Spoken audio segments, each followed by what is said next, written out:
Hey YouTube, this is Carl with Small Arms Trainer, going over a duty gear setup. Just a couple ideas, make your life a little easier. My agency gives me a little bit of flexibility on how I want to set things up, so some of the things you'll see on here may not jive with your agency or your department's policies, so research it, see how it goes, and if you got some flexibility, take it. Being in the world, you'll find out that certain things do not work for everybody. So we'll start out with the belt itself. The belt is a VTAC raise.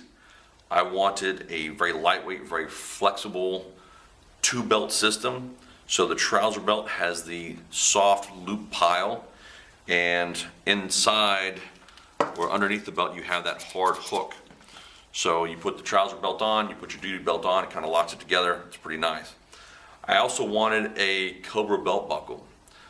For those of you who've used the nylon belts long enough, you'll notice those plastic buckles, they take a beating over time, they'll break, you gotta buy new ones. The Cobra belt buckles are really strong, really durable, and in order to unlock them, you actually have to kind of suck in your gut a little bit to put a little bit of relaxation to undo the clips. So, starting on the right side, ASP products are approved by my agency. I'm an ASP instructor. So I've got the nylon double cuff pouch with the ASP Ultra cuffs. We're a small agency, so having extra restraints on my person makes life pretty easy. The ASP cuffs do come with a secondary handcuff key behind it on the belt loop. They make good handcuff keys, better than a lot of the handcuff keys out there. But I'm going to show you something here in just a second to make your life a little bit easier. I like the ASP handcuffs. They're the largest ones on the market for the standard wrist size. You can always get the super size cuffs or go flex cuffs or trifolds, whatever you want to use. But the ASP handcuffs are pretty nice. I'll post a video comparison, the ASP handcuffs versus the Hyatts, the Peerless, and the Smiths that are out there. Behind the handcuff pouch, I've got my pepper spray, my OC pouch. We still run spray. We haven't gone 100% to taser or electrical devices. On the back edge of my OC pouch, I have an extended handcuff key. Those of you who've played with handcuffs long enough, have been handcuffed during training, know that extended keys make life so much easier. ASP makes some really good cuff keys. ZAK tools, Z-A-K tools, have some really good options as well. If you're going to carry a handcuff key, look for an extended key. Always have that backup key either on your keychain or on the back of your handcuff pouch. My duty holster is a Safariland duty optic holster. My pistol itself is a Glock 17. Trijicon RMR, Trijicon suppressor sights, night sights, Streamlight TLR1 HL, Magpul Magwell. A little bit extra stippling on the back. It is my personal gun, but since I have that luxury of being some flexibility, my command staff is pretty happy with that.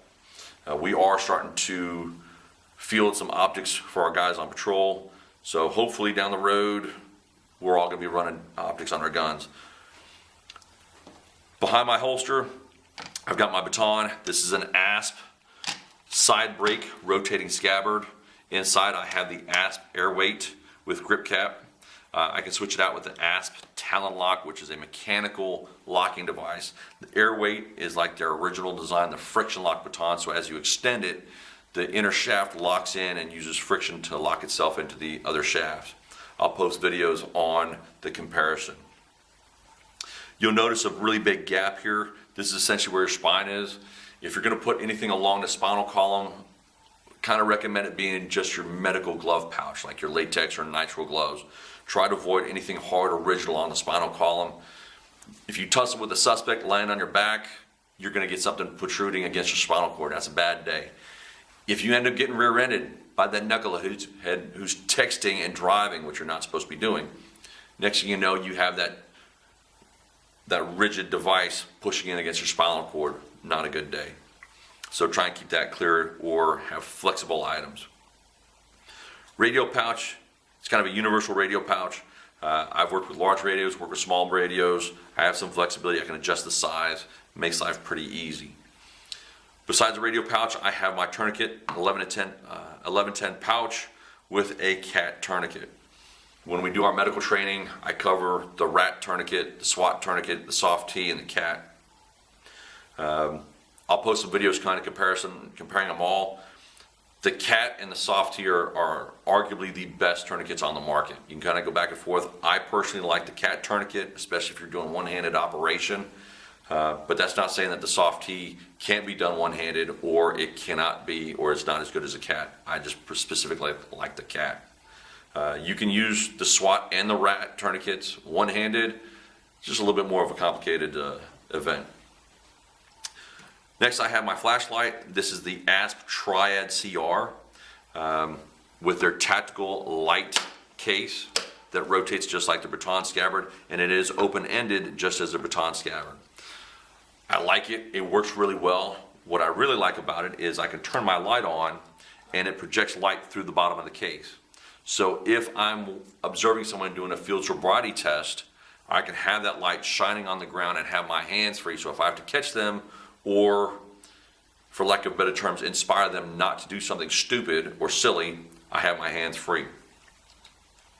Again, as an ASP instructor, the ASP light has been approved by my department.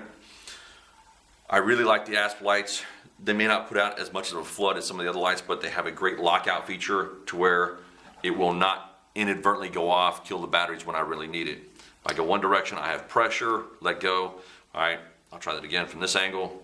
Pressure, let go. If I hit the lockout feature and then go one more, it's a constant on and it stays on. Makes life pretty easy. Lastly, my magazine pouch. Magazine pouch is a HSGI double taka with rifle mag. Patrol rifles are authorized by my department. There are very few options on the market that allow you this configuration to have the same real estate, that small footprint on your belt. You have the Safariland, you have the HSGI, and you have the Fast Mag. I haven't had a chance to use the Fast Mag. I do know that the magazines are more pointing away from the body, a more outward orientation, whereas the HSGI and Safariland have that more flush setup. I do have the Safariland.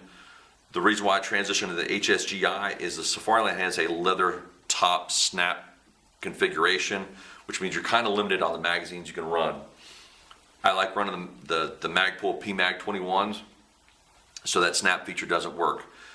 I also like the idea I can switch over if I want to run a 1911, or some of the guys in my department run the big Glocks like the 10mm and the 45. The shock cord retention system gives that flexibility, so I can run whatever I need to. Standard AR PMag in the back, no big deal. Behind the magazine, I have a large K-bar TDI. TDI stands for Tactical Defense Institute. I've been out there. I've worked with John Benner. When he got together with K-bar, he had some really good ideas on an edged weapon. There are similar knives on the market. Bravo Company has the Chrono Blade. It's designed predominantly for a weapon retention / fighting knife. It's not designed to cut through seat belts, although it will work. It's not designed to clean fingernails, although it will work. It's designed specifically for in-close engagements, weapon retention. Someone's fighting for my gun, I can control it with my dominant hand. Support hand comes off, takes the blade, and handles business. There are some other features to it, and I can cover that in another video. Lastly, I also have a secondary extended handcuff key behind my pistol mag. If I got one handcuff key, I got two. If I got two, I got three. Handcuff keys are easily lost. They're easily, borrowed or lent to other officers, and then you never get them back. So I always keep an extra extended handcuff key. An idea that might help you guys out, especially if you're using the Velcro hook and loop double two belt system. I picked this trick up from a competitive shooter. He would put his soft loop trouser belt on and then put the hard hook Velcro belt on with his competition gear. But what he noticed was inside, when he put his competition belt on, his accessories, his mag pouches, and his holster would actually create a gap where the Velcro wouldn't have that same contact, so he would lose that nice sturdy feature of the belt. And what he did was he took some hard hook, and he glued it to the back of his accessory. So now he'd have the belt making contact plus his accessory making contact with his trouser belt, so he'd get that extra support. I took it, I ran with it, I did one up, and inside my accessory, I actually have a set of soft loop. So not only is the accessory making contact with my trouser belt, but it's actually added support on my competition or slash duty belt, so I don't have to worry about the accessory sliding around when I'm putting it on or anything. So you get a little bit of extra support. All in all, I'm really happy with the setup. I've worked some different features, different designs over the years.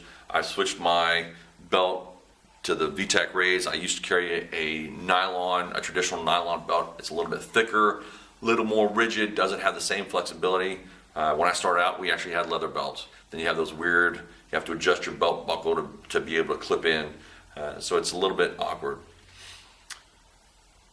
Other than that, guys, I think that pretty much covers it. If you have any questions, comments, complaints, save rounds, alibis, love letters, death threats, anything like that, put them in the comments section. If you have any questions specifically about a piece of gear that I'm using, feel free to ask.